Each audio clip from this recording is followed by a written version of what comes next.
ঘটনা ঘটেছে সেই ঘটনা পুলিশের এছাড়া কোনো উপায়ও ছিল না। যেটা হয়েছে সেটা ঠিকই হয়েছে।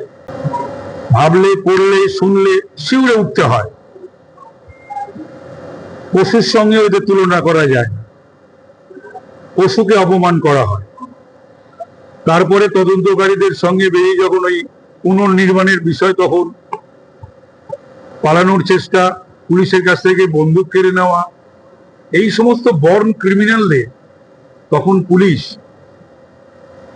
যেটা করেছে, তাছাড়া তো কোনো গত্যন্তর ছিল না, পুলিশ তো গুলি চালাতে বাধ্য হবে। তো সুতরাং যে ঘটনা ঘটেছে সেই ঘটনা পুলিশের এছাড়া কোনো উপায়ও ছিল না। যেটা হয়েছে সেটা ঠিকই হয়েছে। এবং এটা এই বার্তা অন্তত যাক, এই পশুদের মধ্যে এই যারা পাশবিক, অমানবিক, যারা এইভাবে একটা নাবালিকা এইভাবে উত্ত্যক্ত করা, অত্যাচার করা, শ্লীলতাহানি এবং তাকে হত্যা করা এবং তার পেছনে যে পরিকল্পনা,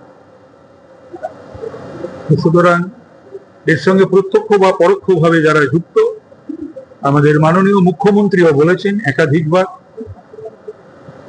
যে তাদের কাউকে ছাড়া হবে, কেউ ছাড় পাবে না আমাদের দেশের আইন। বিরোধীরা বলছে নাকি মানে যোগী মডেল অবশেষে চালু। কি মডেল, কি যোগী মডেল, কি অযোগী মডেল, আমি সেটা বলবো না। বিরোধীরা কি চান একটু স্পষ্ট করে বলুন না। বিরোধীরা কি চান সেটা স্পষ্ট করে বলুন না। এই সমস্ত পশুদেরকে কি কোলে করে নিয়ে নাচবে সরকার? এটা হচ্ছে একটা অন্য প্রশ্ন, সেটা হচ্ছে যে একটা ইস্পাত শিল্প তারাও ডানকুনিতে আসতে চলেছে, কর্মসংস্থানের সম্ভাবনা প্রচুরটা সেদিক থেকে তাহলে শিল্পই আমাদের ভবিষ্যৎ এবং কর্মসংস্থানের একমাত্র পথ। চাকরি সৃষ্টি করতে হবে। পশ্চিমবাংলার ছেলে মেয়েদের পশ্চিমবাংলায় তাদের মা বাবার কাছে, পরিবারের কাছে রাখতে হবে। যে কাজটা হয়নি সেই কাজটা আমরা ওয়ার্কআউটিং এ করার চেষ্টা করছি। আজকেও 11 তারিখে একটা শিলান্যাস আছে, 18 তারিখে একটা শিলান্যাস আছে, যেটা মাননীয় মুখ্যমন্ত্রী করবেন। আমি তাকে অ্যাকম্পানি করব। এবং আজকে মিৎসুবিশির সঙ্গে একটা মিটিং ছিল। তো মিৎসুবিশিও এখানে বিনিয়োগ করতে ভীষণভাবে আগ্রহী। আমরা বসেছিলাম, অর্থমন্ত্রী ছিলেন, উপদেষ্টা মাননীয় মুখ্যমন্ত্রী সুব্রত গুপ্ত ছিলেন, অর্থ সচিব ছিলেন, আমরা ছিলাম। তো সুতরাং তারা খুবই আগ্রহী এবং এ মাসের মধ্যে আবার তারা আসছেন। প্রয়োজনে আমরা তাদের যা যা তাদের প্রয়োজন সেটা তারা বলবে এবং আমরা সেগুলো তাদেরকে দেখাবো।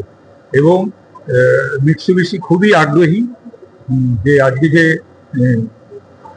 গ্রুমিং হচ্ছে বিদেশে, যে সেমি কন্ডাক্টর, সেই সেমি কন্ডাক্টরে তারা প্ল্যান বসাতে খুবই আগ্রহী ভারতে, এবং অবশ্যই পার্টিকুলারলি পশ্চিম কোনো জায়গা ফিক্স হচ্ছে যেখানে ওরা নিতে সমস্ত নিয়ে আলোচনা হয়েছে, হবে।